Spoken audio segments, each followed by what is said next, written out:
বাংলাদেশ জাতীয়তাবাদী কৃষক দল সুযোগ করে দিয়েছেন। ওই মনিবের দরবারে অন্তরস্থল থেকে শুকরিয়া জ্ঞাপন করতেছি।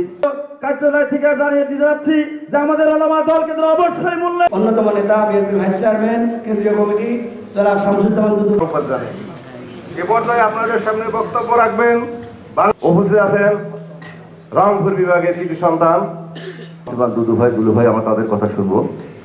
আমি শুধু একটু এমন ভাবে তাদের কর্তৃত্ববাদ বক্তব্য দিচ্ছেন, ঠিক না ভুল?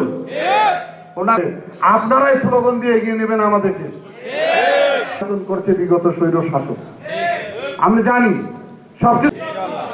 সেই ভূমিকায় যদি আমরা অবতীর্ণ হই, আমরা যেন 17টি বছর জেল জুলুম হামলা মামলা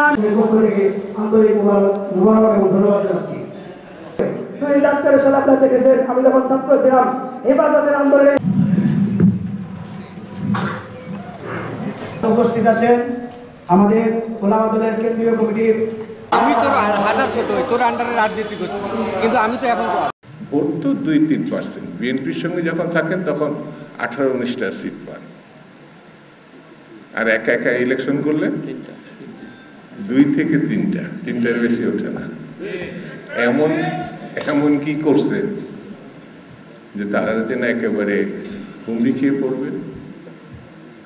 আমাদের কথা হচ্ছে আমরা জাতীয় ঐক্য চাই, আমরা ফ্যাসিবাদের বিরুদ্ধে ঐক্যবদ্ধ থাকতে চাই, বিভেদমূলক কোনো বক্তব্য দিতে চাই না।